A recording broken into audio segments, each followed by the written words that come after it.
Donc aujourd'hui, on est avec Luc Terlink qui a intégré Decathlon il n'y a pas si longtemps. Tu vas d'ailleurs nous expliquer comment tu as intégré Decathlon parce que j'ai beaucoup aimé cette histoire. Je trouve que c'est pas une leçon de vie, mais en tout cas, ça donne envie de se prendre en main de temps en temps. Et en fait, on va parler d'un nouveau service que Luc développe chez Decathlon, qui est pour le moment encore en test, mais qui est vraiment un système d'abonnement. Et donc bientôt, peut-être, vous n'irez plus jamais rien acheter chez Decathlon, et vous aurez tout chez vous, de temps en temps, en location, etc. Donc c'est un modèle hyper vertueux pour tout le monde, pour le client, pour la planète. Vous allez voir, c'est passionnant. Luc, est-ce que je te laisse nous raconter un petit peu comment tu es arrivé chez Decathlon? Avec plaisir.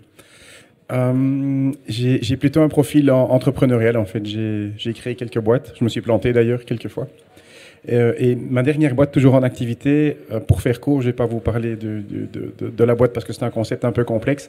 On réunit très régulièrement des dirigeants d'entreprises de grosses boîtes belges, donc des PME françaises, sur des sujets d'intérêt commun. Et on avait régulièrement les dirigeants de Decathlon Belgique à cette table. Et j'ai très vite été très séduit et par les personnes, et parce qu'ils racontaient qu'ils se vivaient chez Decathlon, et par un ressenti personnel, l'intention profondément marquée de transformer Decathlon vers un modèle plus durable, plus soutenable qu'il ne l'est aujourd'hui. Et un jour, j'ai pris mon téléphone, j'ai appelé Faustino, le CIO belge, en lui disant « Faustino, je vais venir travailler chez toi ». Il m'a dit « Crée ton job, et t'es le bienvenu ». Et j'ai créé mon job et j'étais le bienvenu. Voilà. Pas mal, non? Chez Decathlon, c'est pas chez son copain et tout ça, c'est chez Decathlon, c'est quand même extraordinaire. Et du coup, quel est le job que tu as créé? Je suis rentré avec quoi t'es venu le voir d'ailleurs? Parce que j'imagine qu'entre l'idée avec laquelle tu es venu et le résultat, il y a dû y avoir un peu d'évolution quand même. Oui, une énorme évolution. Le projet que je pilote aujourd'hui, je ne m'attendais absolument pas à le piloter ou même à le conceptualiser. Je suis rentré dans une fonction innovation, comme je le disais, diversification, nouveau business model. Je suis venu avec d'abord une conviction, c'est que face aux enjeux auxquels on est confronté, l'innovation, elle ne va pas venir d'entreprises repliées sur elles-mêmes, mais plus dans des dynamiques de partenariat, de coopération, de partage. Et j'étais venu avec une petite méthodologie pour favoriser ce partage et la coopération. Et finalement, cette méthodologie, je l'ai complètement laissée tomber après 5-6 mois quand j'ai identifié l'opportunité WePlay Circular. Et du coup, raconte-nous un petit peu WePlay Circular. Ok. Dans cette fonction innovation, diversification, j'ai passé quelques mois beaucoup écouté en interne et en externe. Et j'ai eu ce que je qualifie toujours d'une énorme révélation, une vraie claque. Après 6-7 mois d'écoute et d'observation, et cette révélation, c'est quoi? Peut-être quelque chose de très évident pour certains d'entre vous. C'est en tout cas évident pour quiconque s'est un petit peu intéressé aux vertus de l'économie de l'usage. Moi, c'était vraiment tout nouveau. C'est qu'en entrant dans un modèle où on va permettre à nos clients d'utiliser nos produits plutôt que les acheter et devenir propriétaires, on peut rentrer dans un modèle super vertueux pour toutes les parties prenantes, les clients, les partenaires, Decathlon, la planète. Pourquoi?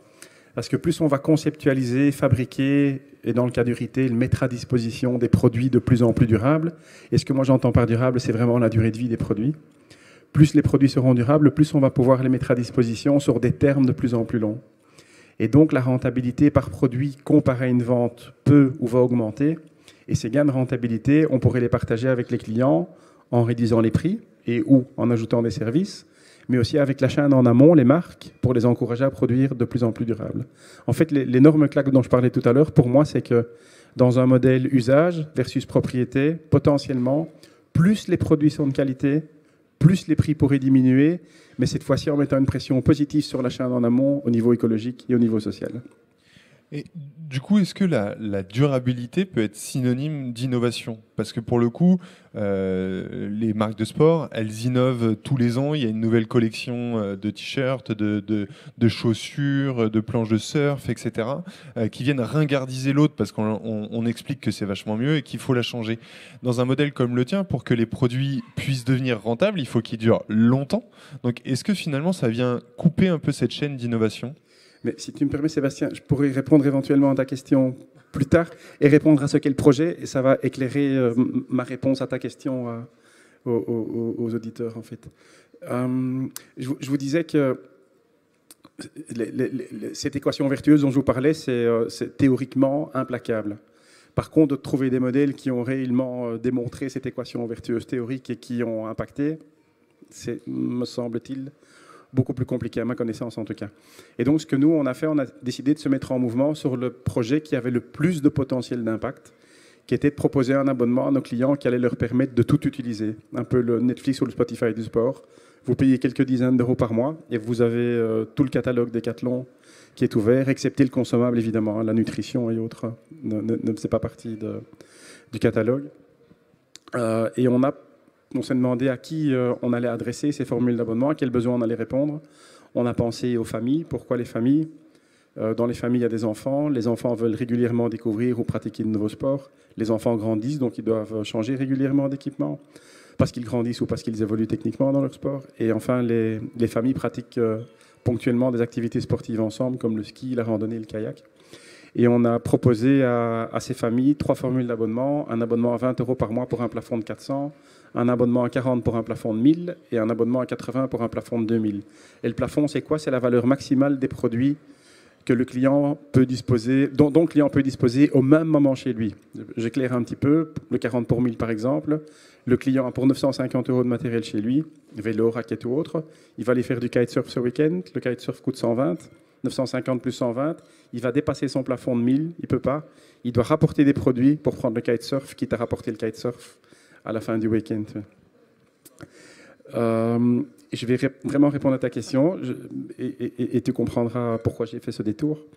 On s'est mis en mouvement. Enfin, on a négocié un petit budget en Belgique pour pouvoir mener un test sur ce projet. Le budget nous a permis d'accueillir 70 clients. Avec un seul objectif, c'était ne nous emmerdons pas à ce stade avec les comment on fera quand, ne nous emmerdons pas aujourd'hui avec comment on va trouver la rentabilité, mettons-nous juste en mouvement pour capter des données et voir s'il y a potentiellement un modèle profitable, rentable et faisable derrière ce projet. Et ce qu'on a vu, c'est juste en structurant les données, notamment en les intégrant dans un business plan, en les chahutant beaucoup ces données et en faisant des projections, qu'il y a un modèle bien plus profitable que ne l'est le modèle aujourd'hui. Et, pour répondre à ta question, et c'est ce qui nous enthousiasme le plus dans le projet, c'est qu'on a pu mesurer que les résultats financiers sont complètement corrélés à la poursuite du sens. Et la poursuite du sens en lien avec les résultats financiers, c'est 3 lignes. L'allongement de la durée de vie des produits, le taux de réutilisation, faire en sorte que les gens utilisent des produits qui ont déjà été utilisés plutôt que sortir des neufs, et enfin les coûts de reconditionnement. Et comme l'allongement de la durée de vie des produits est le sujet clé dans le projet, on est très en contact avec les marques dès maintenant. Tout le groupe en fait soutient le projet maintenant et toutes les marques sont derrière le projet. L'innovation produit est évidemment un sujet, mais le projet est aujourd'hui accueilli par les marques avec beaucoup d'enthousiasme. Pourquoi ? D'abord parce que, étant donné que l'abonnement couvre tous les sports et toutes les typologies de produits, on va pouvoir capter des données sur la durée de vie de nos produits. Dans quel état ils nous reviennent, où s'usent-ils le plus, où ils cassent le plus, combien de temps il faut pour les réparer, etc., etc. Et partager ces données avec les marques pour qu'elles se mettent en mouvement, pas forcément vers de l'innovation technique, mais vers des produits de plus en plus durables. Quand tu parles des marques du groupe Decathlon ou tu parles aussi des marques externes comme Adidas, comme Nike qui pourraient venir s'inscrire dans ce modèle ? Dans un premier temps, ce sera les marques Decathlon. Ok. Et donc, ce premier test, donc, tu lances sur 70 individus ou familles. Donc, tu vas les recruter comment déjà ? Est-ce que ça a été dur à recruter ? Et qu'est-ce que tu vas leur présenter tout de suite ? Déjà, comment tu les recrutes ? Est-ce que tu prends des très sportifs ? Est-ce que tu prends des gens complètement normaux, entre guillemets, pour voir si tu arrives à augmenter leur pratique sportive ? Et du coup, c'est quoi ta proposition de valeur à ce moment-là et comment ils la reçoivent ? Alors, comment les a-t-on recrutés ? Il y a 2 magasins en Belgique qui ont participé au test, le magasin d'Anvers et un des magasins à Bruxelles. Et on a juste envoyé une campagne emailing aux bases de données de ces 2 magasins et les premiers arrivés, premiers servis. Donc il n'y a eu aucun autre critère de sélection pour nos clients. Comment a été accueilli le projet ? Je vais donner quelques chiffres. D'abord, c'est que si les clients avaient acheté les produits qu'ils ont utilisés pendant le test, ça leur aurait coûté presque 6 fois plus cher, 5,81 pour être précis. On a pu tracer 42 cartes clients sur les 70 clients. Les 42 clients qu'on a pu tracer ont fréquenté autant d'univers en 6 mois de test qu'en 12 mois quand ils achetaient le matériel en 2019, avant la crise sanitaire. Et on a mené des enquêtes auprès de nos clients. Le parcours client était désastreux. On a utilisé des fichiers Excel ou à peu près. Il y a 90% des clients qui étaient très satisfaits de la formule. 90%, enfin le même nombre qui étaient prêts à recommander la formule à leurs proches. 40% étaient prêts à payer plus cher. Enfin, les retours étaient très enthousiastes. Parce qu'ils ont payé, comme si... Ah oui, ils ont payé, oui, bien sûr, absolument. Ouais, c'était pas juste un test gratuit pour voir l'utilisation. C'est genre, ils ont payé, ils se sont investis dans le projet. Absolument. Et du coup, donc, tu disais, ils ont plus pratiqué du sport. Donc, est-ce que aussi ce vertueux, il vient là aussi, le métier de Decathlon, c'est quand même de mettre les gens à faire du sport. On n'est pas toujours dans la performance, dans le message de Decathlon, on est avant tout dans la pratique quotidienne ou en tout cas très régulière du sport. Ça vient servir la marque, là? Je le disais tout à l'heure, hein, le projet aujourd'hui va être porté et accompagné par le groupe. Les retours qu'on a aujourd'hui, c'est pour beaucoup de gens qui sont depuis longtemps chez Decathlon, c'est le projet qui est le plus aligné avec la vision et la mission de Decathlon. Je rappelle, la vision de Decathlon, c'est d'être utile aux gens et à la planète. Je peux encore vous donner quelques chiffres sur les résultats financiers corrélés à la poursuite du sens. Et la mission de Decathlon, aujourd'hui, c'est de rendre durablement le sport accessible à tous. Mais ce projet est complètement aligné avec la vision et la mission. Et du coup, donc là, tu as fait ce test sur les 70 personnes. Tu repasses en phase de test, tu m'avais dit juste après. C'est quoi là? Tu vas aller chercher quoi justement? Oui. Comme je disais, on s'était mis en mouvement pour capter des données et voir s'il y avait potentiellement un modèle faisable et viable derrière ce projet, derrière ce modèle. Les données dont on avait besoin, on les a captées, donc on a pu arrêter le test sur 70 personnes, ça n'avait plus aucun sens de le poursuivre. Là, on voudrait passer à une échelle un peu plus grande, c'est-à-dire 2000 clients. Ces 2000 clients, on va aller les chercher très probablement, ça va être décidé dans les tout prochains jours, dans 1, 2 ou 3 villes en Belgique, probablement en France aussi, dans les terres des Jeux. Je ne sais pas si vous le savez, mais Decathlon est partenaire des Jeux Olympiques Paris 2024, donc probablement qu'on va démarrer aussi à Bordeaux, à Paris, à Marseille et à Nantes, je crois. Et l'idée, c'est de continuer à se forger des convictions, challenger les données qu'on a pu capter sur 70 clients. On va cette fois-ci développer des outils, des process, une équipe et autres, et on va un peu stretcher tout ça. Et si au terme de ou pendant cette deuxième phase qui va durer 12 mois, à partir du 1er janvier 2023, si les indicateurs continuent à confirmer que, on va commencer à accélérer. Alors. Et du coup, est-ce que les jeux seront une vitrine pour promouvoir ce nouveau service, ou ce sera trop tôt? On va démarrer le 1er janvier 2023. Les Jeux Olympiques ont lieu en juin 2024, juillet 2024. Et l'idée, c'est de commencer dans les premières villes qui accueillent les Jeux Olympiques en janvier 2023. Donc, profiter de ce partenariat pour lancer le projet. Là, ça ne sera pas 2000, quoi. On va d'abord chercher, on va y aller par vagues. Hein. C'est les 2000 premiers, et puis on va monter en fonction de ce qu'on va capter comme info dans ces vagues. Et du coup, je reviens à ma question du début, parce qu'en fait, j'ai l'impression que tu n'y as pas vraiment répondu. Je suis d'accord, mais je vais y répondre. C'est que si, pour pouvoir proposer ce service, Decathlon a besoin d'avoir du stock de produits. Elle a besoin que ce stock il dure longtemps, qu'il puisse être réparé, etc. Est-ce que ça va permettre de continuer à Decathlon de lancer des nouveaux produits? Comment vont-ils lancer une nouvelle planche de surf s'ils ont déjà des planches de surf qui sont en train d'être utilisées par les gens et qui doivent durer longtemps? Comment ne pas tuer ce produit qui est censé durer très longtemps? Alors, ma réponse va être un peu longue. Je vais l'aborder sous deux aspects. La première, et je ne suis vraiment pas là pour vous vendre Decathlon, mais je ne suis pas sûr qu'il y ait énormément d'entreprises qui aient vraiment cette ferme intention de se transformer vers un modèle beaucoup plus durable. Donc le sujet aujourd'hui de réduire la production, c'est un sujet qui est plus que d'actualité, qui commence à être dans l'ADN de Decathlon. En fait. Donc il y a vraiment une volonté de considérablement réduire la production et les nouveaux modèles ou autres. Par rapport au modèle WePlay Circular, on va changer de nom. Le nom est horrible, c'était pour la phase de test. Je vais essayer de me faire comprendre. Je vais vous donner un petit exemple qui, avant de se mettre en mouvement vers ce test, j'avais besoin de voir s'il y avait moyen de traduire l'équation vertueuse dont je vous parlais tout à l'heure dans un modèle de prix. Vous connaissez évidemment tous Patagonia, enfin, ou beaucoup d'entre vous. Peut-être que vous savez que les produits sont garantis à vie. Chez Patagonia, pour vous donner un petit exemple, et je vais vraiment répondre précisément à ta question, ils ont une veste de randonnée imperméable qui coûte 280 balles.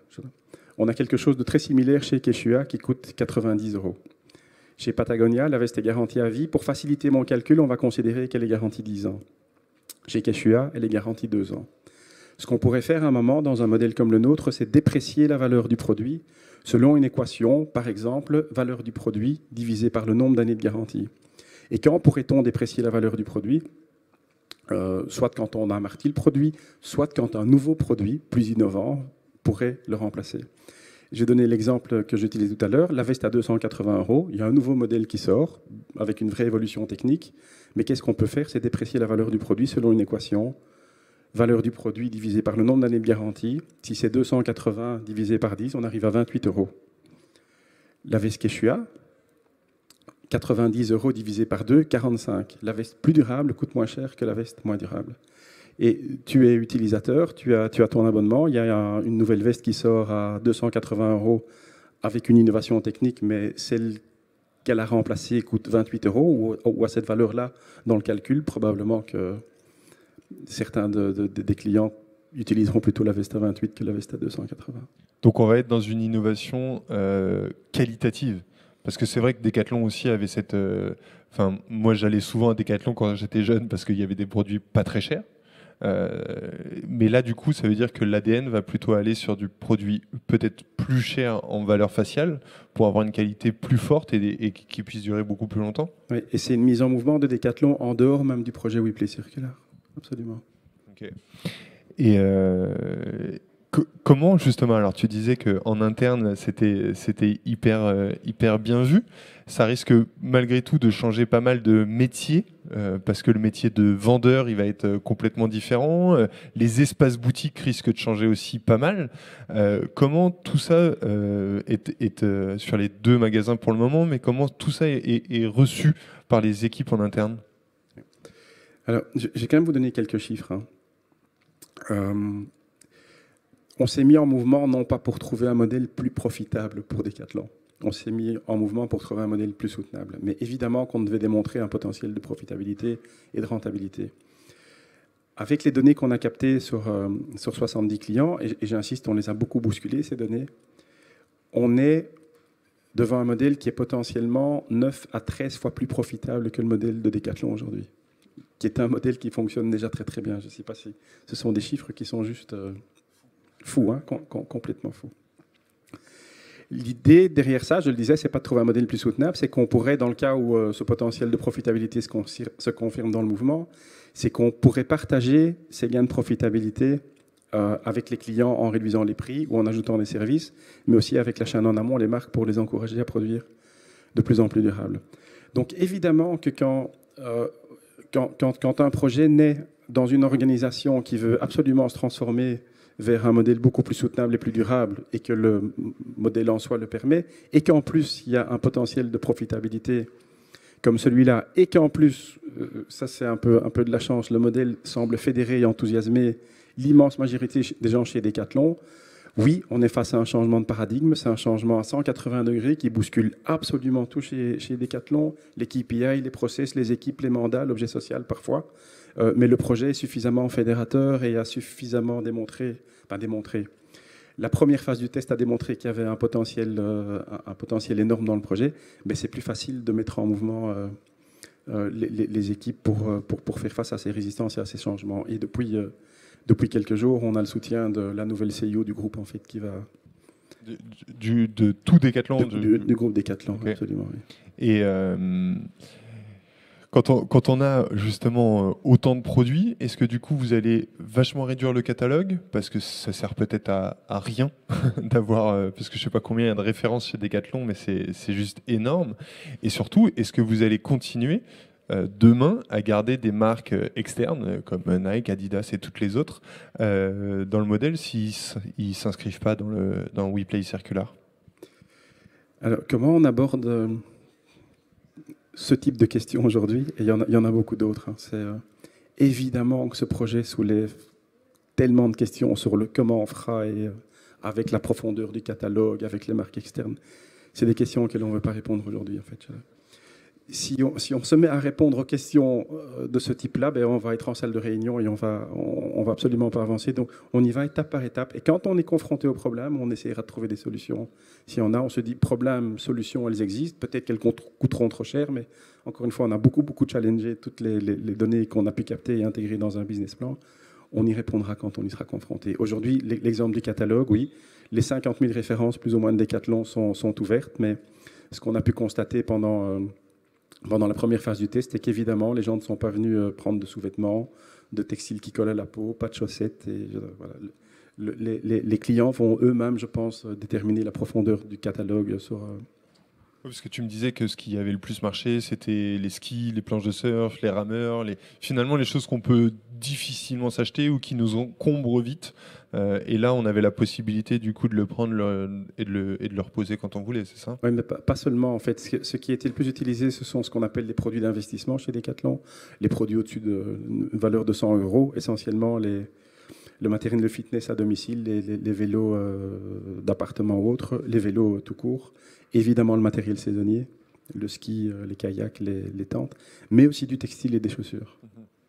Textile plutôt technique. Ah, c'est rigolo, je ne mettrai pas des chaussures en location, mais en même temps je le fais au ski, quoi. Voilà, absolument. Et alors là, pour le coup, je vais être taquin. Quand on propose des abonnements, on le sait, aujourd'hui, malgré tout, il y a de plus en plus de gens qui sont en difficulté financière.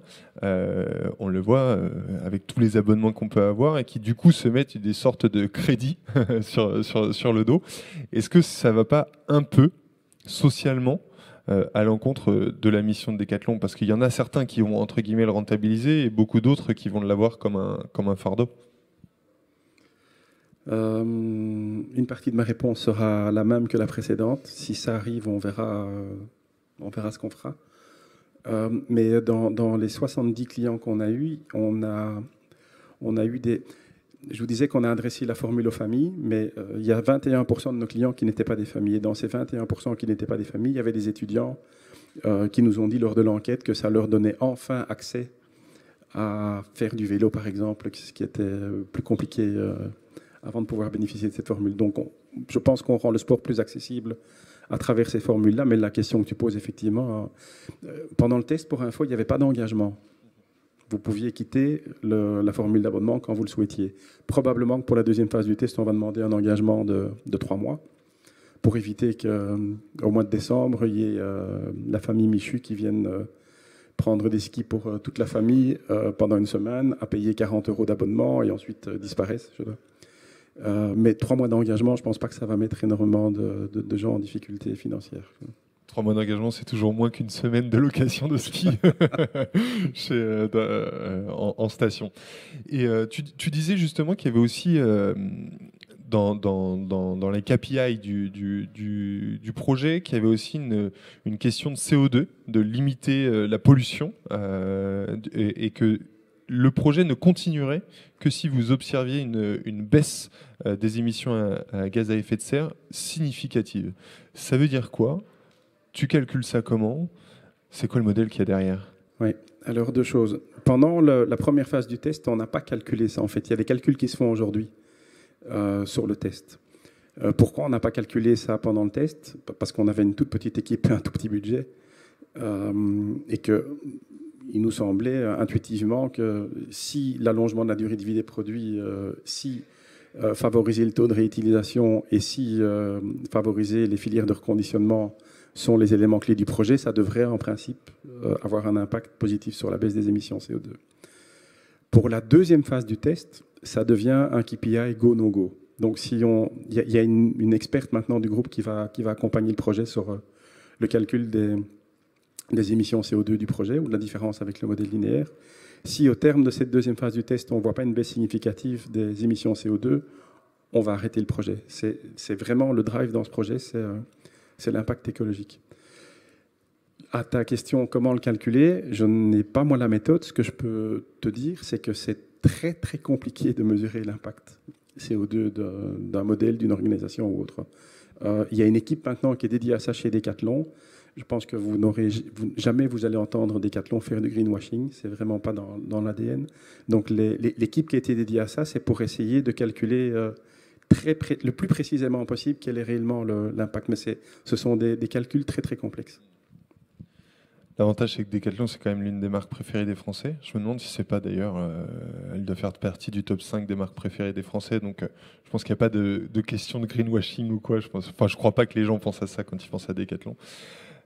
Est-ce que vous avez des questions? On arrive déjà pas loin du bout. Est-ce qu'il y a des questions parmi vous? Ouais.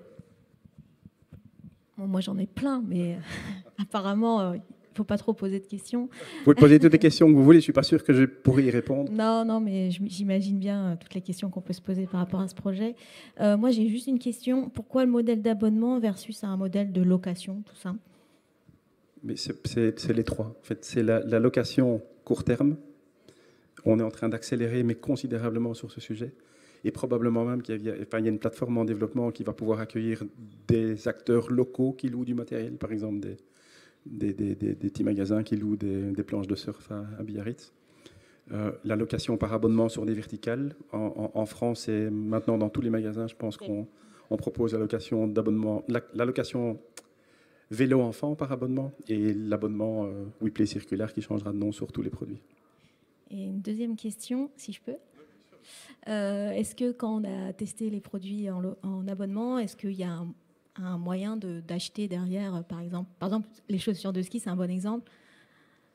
Si on trouve qu'elles nous vont super bien, est-ce qu'on peut...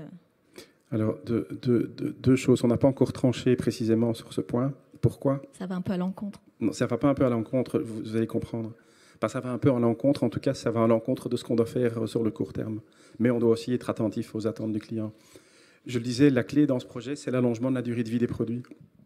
Aujourd'hui, chez Decathlon, on n'a que très peu d'infos sur la durée de vie de nos produits, puisque depuis toujours, on est dans un modèle, on conçoit, on produit, on vend, on perd la trace, même si évidemment les produits ont été testés en laboratoire.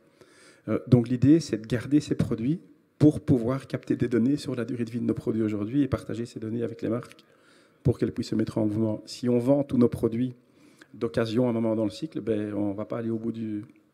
Mais je pense qu'à terme, oui, il y aura certainement la possibilité pour les clients d'acheter les... Est-ce que ça peut être beaucoup plus durable comme modèle? Aussi, absolument. Ouais. Mais ça aussi, ça va être calculé, ça sera aussi calculé dans toute cette méthodologie de calcul pour l'impact écologique du modèle. Moi, j'ai une question plutôt qui concernait la rentabilité. Est-ce que les SAV, si je peux dire ça, risquent d'être assez coûteux? Et est-ce que aussi les stockages risquent d'être assez coûteux? Parce que si par exemple, il y a un matériel qui revient chez Decathlon, qu'il faut le faire réparer, le mettre en bon état, etc. Et après, il reste immobile pendant quelques temps, pendant 1 an, 2 ans, parce que les clients préfèrent l'acheter, les louer, tout neuf. Est-ce que vous avez réfléchi à ça? Est-ce que les coûts sont assez élevés? Alors, trois réponses. La première, c'est que pendant le test, les 70 clients avaient 2 contraintes. La première, si un produit existe déjà dans le stock d'occasion, donc a déjà été utilisé, c'est celui-là que vous utilisez. On ne sort pas un neuf. La deuxième, vous gérez les produits en bon père de famille. Vous les salissez, vous les cassez, vous les nettoyez, vous les réparez. Ou on s'en occupe nous, mais c'est à votre charge. Et les enquêtes qu'on a menées auprès de nos clients nous font penser qu'ils ont accepté de jouer le jeu. Pourquoi? Parce que l'offre est suffisamment attractive. Donc la filière de reconditionnement, dans ce modèle-là, démarre chez nos clients que quelque part on responsabilise sur la... Ça, c'est un premier élément. Un deuxième, et on a d'ailleurs pu mesurer ça... On a utilisé pendant le test, les clients ont utilisé 700 à 800 produits. Sur les 700 à 800 produits qui nous sont revenus, on a dû intervenir sur 2 produits. Un trou dans un kayak et un pneu de vélo crevé. En fait, ça nous a coûté 65 €. C'est-à-dire pas grand-chose. Je disais tout à l'heure que les résultats financiers sont complètement corrélés à la poursuite du sens. On a pu mesurer que l'impact d'une réduction de 1% des coûts de reconditionnement, nettoyage, entretien, réparation, c'est 2 à 3% de gain d'EBIT. Donc oui, ce sont des coûts majeurs, mais dans notre modèle, la filière démarche chez nos clients. Et malgré tout, dans nos prévisions, on a compté des coûts de reconditionnement bien plus élevés que ce qu'on a évidemment observé pendant le test. Et j'avais encore un élément de réponse. Toute l'organisation Decathlon, notamment par la location court terme, par la seconde vie maintenant, se met en très gros mouvement sur tout ce qui est repair, en fait. C'est hyper intéressant, surtout dans un modèle comme celui-ci, d'engager le client aussi. Comme tu dis, dans sa consommation du produit, de faire en sorte qu'il le ramène dans un bon état, lavé, etc. Je trouve que c'est super clé, parce que finalement, sans ça, le modèle ne tient pas, parce que si les gens sont là juste pour utiliser, jeter, casser, etc., c'est complètement asynchrone, quoi.